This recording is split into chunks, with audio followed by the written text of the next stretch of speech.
বন্ধুরা সবাই কেমন আছো? বন্ধুরা আজকে তোমাদের আপন মায়ের সাথে রাতে কাজ করার অসাধারণ একটি সত্য ঘটনা বলবো। গল্পটি শেষ পর্যন্ত শুনলে তোমরা বাধ্য হবে হাতের কাজ করতে। না হলে সবাই আমাকে কাজ করে দিয়ে যাবে, আমি বাধা দেব না। দীপ সেনগুপ্ত, দোহারা গড়ন, শ্যামবর্ণ, 5.5 ফুট প্রায়, বয়স 47। এমনি গম্ভীর প্রকৃতির, কিন্তু পাড়ার ক্লাব ফুটবল টুর্নামেন্ট জিতলে সবাইকে মিষ্টি খাওয়ায়। ছুটির দিন আগে টেবিল টেনিস খেলত, এখন ক্লাবে তাস, কখনো তাসের বাজি খেলে। ডোনেশন ক্যাম্প ভালো চাঁদা দেয়। রাতে বন্ধুদের আড্ডায় রাজনীতি আর দেশের পরিস্থিতি নিয়ে লেকচার মারে। মাঝে মাঝে লাল পানি খায়। বেসরকারি কোম্পানিতে কাজ শুরু করেছিল সাধারণ সেলস স্টাফ হয়ে। তারপর পরিশ্রম আর অধ্যবসায়ের জোরে আজ deputy production manager. Piyali Sengupta, বয়স 42। পড়াশোনা বেশি দূর নয়। গোলগাল চেহারা, ফর্সা, 5 ফুটের মতো হাইট। বয়সের মেদ জমেছে পেটে। কমলা বাগান এখনো তেমন ঝোলেনি। প্রায় চোখে কাজল দেয়। সন্ধে থেকে রাত 10টা পর্যন্ত টিভি সিরিয়াল, বাকি সময় হোয়াটসঅ্যাপ, ফেসবুক বা খেলাধুলার ভিডিও দেখে। নয়তো বন্ধুদের লেডিস ক্লাবে। ফুচকা খেতে খুব ভালোবাসে। কোনো কথায় একবার হাসি শুরু হলে আর থামতে চায় না। বছরে একবার বেড়াতে যাওয়া চাই। সন্দীপ সেনগুপ্ত, দীপ পিয়ালির ছেলে, 22 বছর। ভালো ক্রিকেট খেলে। আন্ডার 19 খেলেছে জেলার হয়ে। ফেলুদার গল্পের ভক্ত। এখন দিল্লিতে MBBS পড়ছে।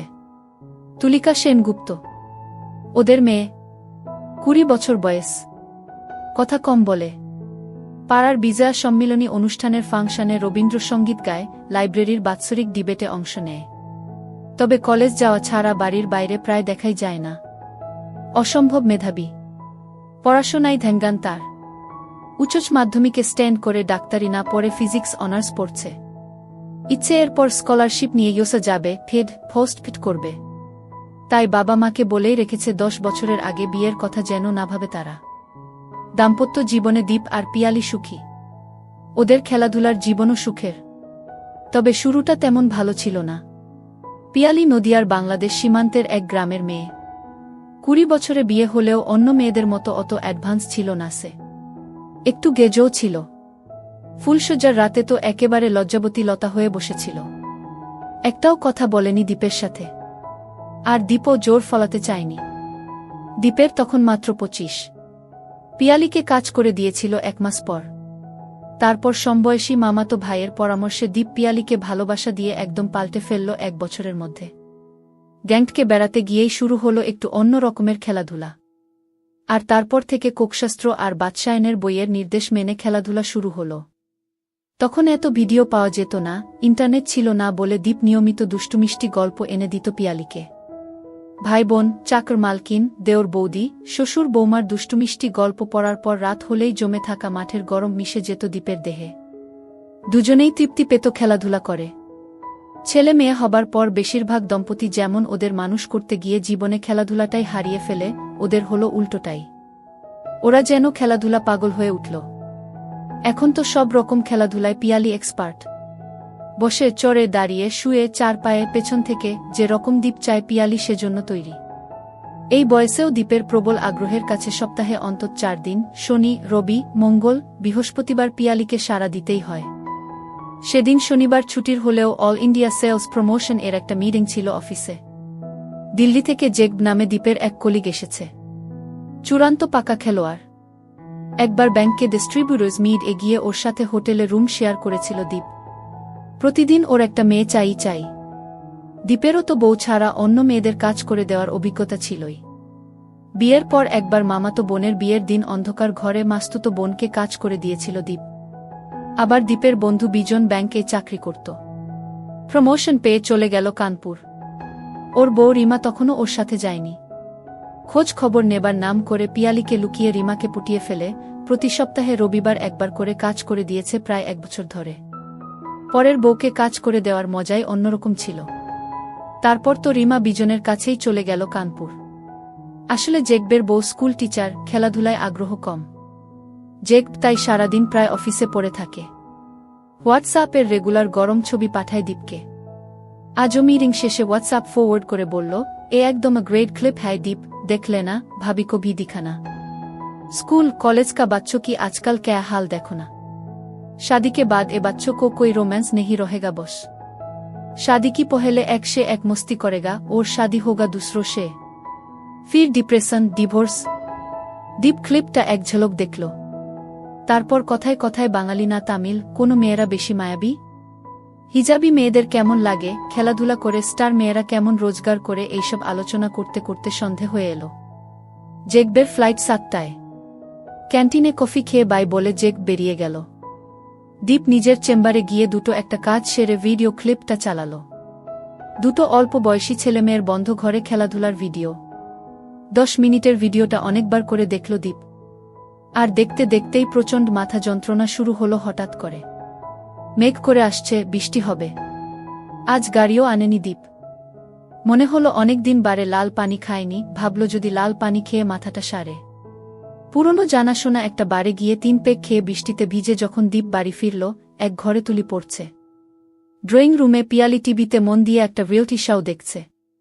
দীপ যে ঘরে ঢুকেছে টেরই পেল না। দীপ নিজের ঘরে ঢুকে জামা কাপড় চেঞ্জ করে স্টান শুয়ে পড়ল লাইট নিভিয়ে।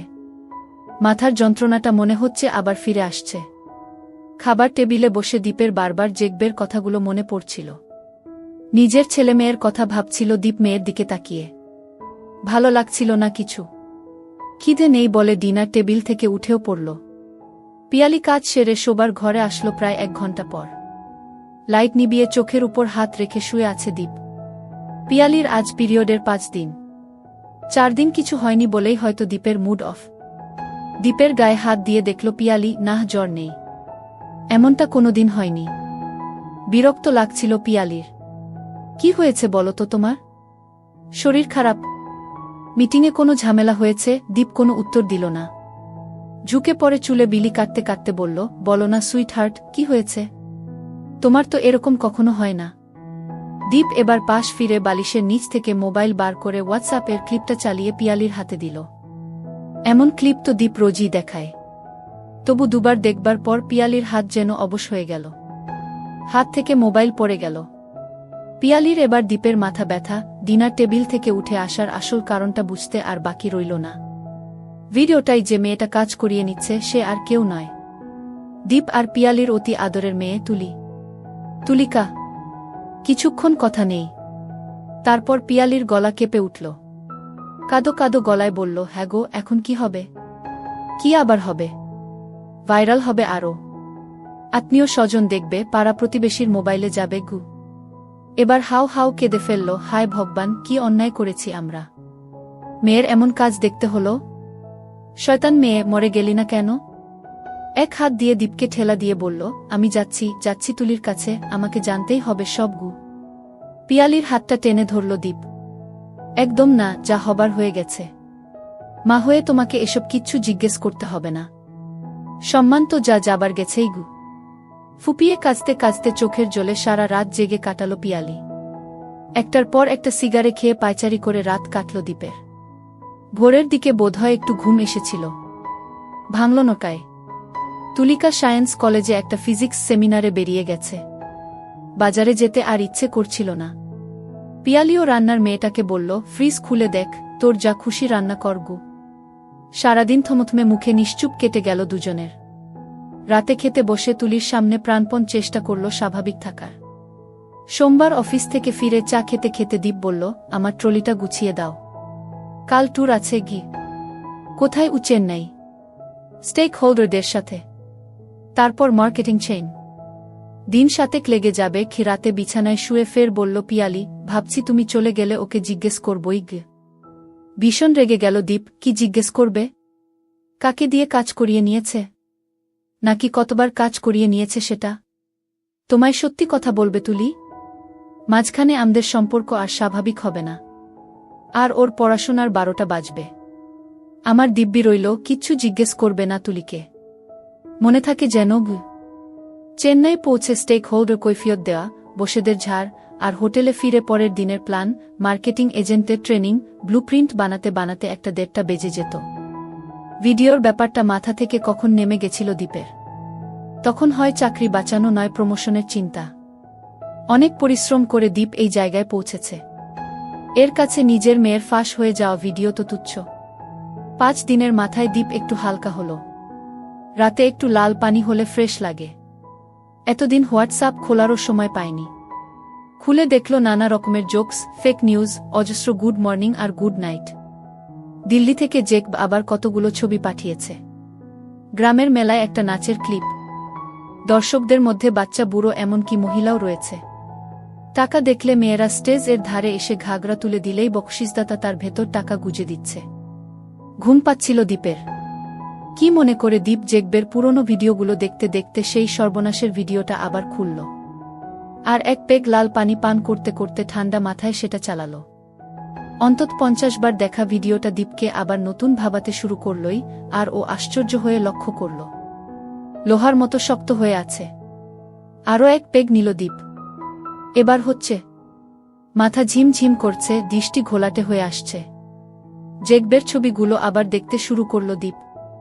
মনে হলো শ্রাবন্তী, অলিয়ার মতো নায়িকারা জ্যান্ত হয়ে সামনে দাঁড়িয়ে ওর দিকে চেয়ে হাসছে, ডাকছে যেন হাতের ইশারায়। অনেকদিন পর হাতের কাজ করে শাওয়ারের ঠান্ডা জলে স্নান করে আধখানা পাইপ খেয়ে হোটেলের নরম বিছানায় যখন টান টান হলো, ঘড়িতে তখন রাত 3টে। সারাদিনের পরিশ্রমের পর মুহূর্তের মধ্যেই মরার মতো ঘুমিয়ে পড়ল দীপ। 7 দিনের জায়গায় 10 দিন লেগে গেল ফিরতে ফিরতে। তারপর চেন্নাইয়ে ফ্লাইট 2 ঘন্টা লেট। রাত 10:30টায় বাড়ি ফিরে কলিংবেল বাজাতে দরজা খুলে দিল পিয়ালি। ট্যুর থেকে ফিরলে তুলি দৌড়ে এসে দরজা খোলে। তুলির পছন্দের চেন্নাইয়ের ঘি ব্যানানা চিপস এর প্যাকেটটা পিয়ালির হাতে দিয়ে বলল, দীপ, তুলি কোথায়? ওর ঘরে। কিছু বলেছ নাকি? পিয়ালি উত্তর দিল না। স্নান করে ফ্রেশ হয়ে খাবার টেবিলে বসে তুলিকে ডাকতে যেতেই পিয়ালি বলল, তুমি খাও, ওর খাওয়া হয়ে গেছে। কিছু বলেছ নাকি? পিয়ালি এবারও নীরব। দীপ বিরক্ত হল, কি হলো, কথা কানে যাচ্ছে না? তুমি রাগ করবে না তো? বলেছি বেশ করেছ। আমিও কদিন ধরে ভাবছিলাম আমাদেরও আসল ব্যাপারটা জানা দরকার। তাছাড়া ও নিজেও নিশ্চয়ই জানে না ভিডিওটা ছড়িয়ে যাবার ব্যাপারটা। ছলছল চোখে তাকাতে তাকাতে টেবিলে মাথা ঠেকিয়ে হাউ হাউ করে কেঁদে উঠল পিয়ালি, মেয়েটা আমার মরে যাবে গো। আজ 4 দিন ধরে ঘর বন্ধ করে কেঁদেই চলেছে। পড়া নেই, স্নান নেই, কোনো রকমে একবেলা একটু খাওয়াতে পারছি। দীপের গলায় সম্বেদনা নেই, আছে কৌতূহল। কি বলল? ছেলেটাকে? বাংলাদেশের ছেলে, ন্যাশনাল স্কলারশিপ নিয়ে এদেশে পড়তে এসেছে। নাম বলল মেহেদী হাসান মিন্টু। ওর ও ইউএস টার্গেট বলেই একসাথে কনসাল্ট করে পড়ে। তাতে কি হলো? কি আবার হবে? ওর বাড়িতে গিয়েছিল। 2টো ছেলে মেয়ে এক ঘরে থাকলে যা হয়। ভিডিও তুলল কি করে? দীপের গলা আরো রুক্ষ শোনাল। তুমি এমন কেন? মেয়েটার জন্য একটু দয়ামায়া নেই? শুধু জেরা করে চলেছ। যা জিজ্ঞেস করছি বলো। দীপের স্বর আরো কহর। ও বলছে ওরা জানে না। বাড়িওয়ালার ছেলে হয়তো লুকিয়ে তুলেছে। তুলির বন্ধু তো পেইং গেস্ট থাকে। ওর ঘরের ভেতর দিয়েও সেই ছেলেটা যাতায়াত করে। হয়তো মোবাইল লুকিয়ে রেখে গেছে। ভিডিওটা তুলিকে দেখিয়েছিলে? বলল পিয়ালি। দীপ একটা দীর্ঘশ্বাস ছাড়ল। এখন কেঁদে তো লাভ নেই, ভবিষ্যতের কথা ভাবতে হবে। ভেঙে পড়লে তো চলবে না। পরদিন অফিস ছুটি, শনিবার। ঘুম থেকে উঠেই তুলির দরজায় টোকা মারল দীপ। তুলি মা, দরজা খোল, কথা আছে। দীপ জানত সহজে দরজা খুলবে না। অনেক ধৈর্যের পর কঠোর হতেই হল। এবার দরজা ভেঙে ফেলার ভয় দেখাতে দরজা খুলল তুলি। যেন ভূতে পাওয়া চেহারা। বাবাকে কাছে টেনে ধরে হাউ হাউ করে ফের কেঁদে ফেলল। মেয়েকে ওভাবেই কাছে টেনে ধরে সোফায় বসালো দীপ। কিচ্ছু হবে না, এত ভয় পাচ্ছিস কেন? তোদের বয়সের 2টো ছেলে মেয়ে একা ঘরে থাকলে তো এসব হতেই পারে। আমাদের সময় 51বর্তী পরিবারে 15টা ভাই বোন থাকত। ওরাও গোয়াল ঘরে ধানের ফাঁকা গোলায় গিয়ে এসব। আমাদের আগের যুগে বাল্যবিধবাদের নিয়ে বাড়ির বয়স্ক পুরুষরা ফুর্তি করত। আজকের মতো টেকনোলজি থাকলে সেই কীর্তির হাজারে হাজারে ভিডিও ছড়িয়ে যেত। তুলি একটু মাথা তুলে তাকাল। পিয়ালি জলখাবারের লুচি তরকারি সোফার সামনের ছোট টেবিলে রাখতে রাখতে বলল, কিন্তু আমাদের আত্মীয় স্বজনদের কাছে ওটা পৌঁছে গেলে? পিয়ালির দিকে কটমট করে তাকালো দীপ। তুলির মাথায় হাত বোলাতে বোলাতে বলল, কিচ্ছু হবে না। ওটা যে তুলি তার প্রমাণ কি? আমাদের অফিসে একটা মেয়ে আছে হুবহু শতাব্দীর মতো দেখতে, বয়সও ওই রকম। একরকম দেখতে তো দুজন তিনজন থাকতেই পারে। কেউ জিজ্ঞেস করলে স্রেফ ডিনাই করবে কি। একটা লুচি ছিঁড়ে পিয়ালি তখন তুলিকে জোর করে খাওয়াচ্ছে। দীপ একটা লুচি মুখে নিয়ে বলল, নিজেকে একদমই পাল্টে ফেল মা। জিন্স টি শার্ট ছেড়ে শাড়ি পর, চুলটা ছোট করে ফেল, লিপস্টিক লাগাস না, আমি একটা পাওয়ারলেস চশমা এনে দেব, দেখবি লুকটাই পাল্টে যাবে। ছেলেমানুষী ভাবটা ছেড়ে একটু গম্ভীর হয়ে চলবি, দেখবি আশেপাশের লোক যারা তোকে রোজ দেখে চিনতেই পারবে না। আর পড়াশোনার ব্যাপারে কনসাল্ট করতে হলে বন্ধুকে আমাদের বাড়িতে আসতে বলবে। প্রকারান্তরে দীপ বুঝিয়ে দিল, কাজ করিয়ে নিতে হয় নিজের বাড়িতে এনে কাজ করিয়ে নিবি। মনে হলো তুলি খানিকটা আশ্বস্ত হল। যাও এবার সব ভুলে পড়তে বসো, তোমাকে ফিট করতে যেতে হবে মনে রেখো। দীপ উঠে পড়ল। দিন 20 কেটে গেছে এর মধ্যে। তুলি অনেকটা স্বাভাবিক, লুকস খানিকটা পল্টেছে, চোখে চশমা, শাড়ি পরছে মাঝে মাঝে, কলেজ কম যাচ্ছে, বাড়িতেই পড়াশোনা করছে। সেদিন রাতে বলল দীপ, জিনিসটা কিন্তু দারুণ, খেতে দারুণ হবে। কে? কার কথা বলছো? কে আবার? তোমার মেয়ে তুলি। পিয়ালি রেগে দীপের মাথাটা কোল থেকে নামিয়ে দিল। ছি ছি, নিজের মেয়েকে জিনিস বলছো? জিনিসকে জিনিস বলবো না, কি বলবো? সব মেয়েরাই জিনিস। তাহলে তোমার মাও জিনিস ছিল এককালে, এখন বাতিল। বন্ধুরা, সত্যি বলছি এই জায়গাটায় এসে আমার অনেক হাসি পাইছে গি। যাই হোক, আগে যাওয়া যাক। পিয়ালির কোল থেকে উঠে আলমারির উপর থেকে একটা ট্যাব নিয়ে এলো দীপ। তুলির ভিডিওটা নিজের মোবাইল থেকে মুছে দিয়ে এটাই ট্রান্সফার করে নিয়েছে। ভিডিওটা চালিয়ে দিল। 8x10 স্ক্রিনে আরও স্পষ্ট ছবি। দীপের বিকৃতি দেখে পিয়ালির গা ঘিন ঘিন করছিল, তাই মুখ ঘুরিয়েছিল। দীপ ওর মাথাটা ধরে নিজের দিকে ফেরালো জোর করে। মাঝে মাঝেই পজ করে দেখতে লাগল। অন্ধকারে পিয়ালি অন্যদিকে তাকিয়েছিল, দেখছিল না এসব। উফ, বন্ধ করো তো, ঘুমো এখন। পিয়ালির গলায় রাগ। পিউ বেবি। সেদিনকার মতো ঘুমিয়ে পড়ল দীপ। দুদিন পর দীপের ভেতরের শয়তানটা আরও হিংস্র হয়ে উঠল। সেদিন রাতে বলেই ফেলল পিয়ালিকে, একটু ম্যানেজ করে দাও না, টেস্ট করি একটু গু। কিসের ম্যানেজ? আরে তুলিকে একটু কাজ করে দেখি গু। রাগে বিছানা থেকে নেমে যাচ্ছিল পিয়ালি। দীপ ওকে টেনে ধরল। আরে মেয়ে তো, তাই বলে তুমি বাবা হয়ে তুমি মেয়েকে, তাতে কি? তোমারও আছে, তুলিরও আছে। দুনিয়ার লোক দেখতে পারে আর আমি বাবা হয়ে মেয়েকে কাজ করে দিতে পারি না? কদিন ধরে একই কথা বলে চলেছে দীপ, ম্যানেজ করো, ম্যানেজ করো, ম্যানেজ করো।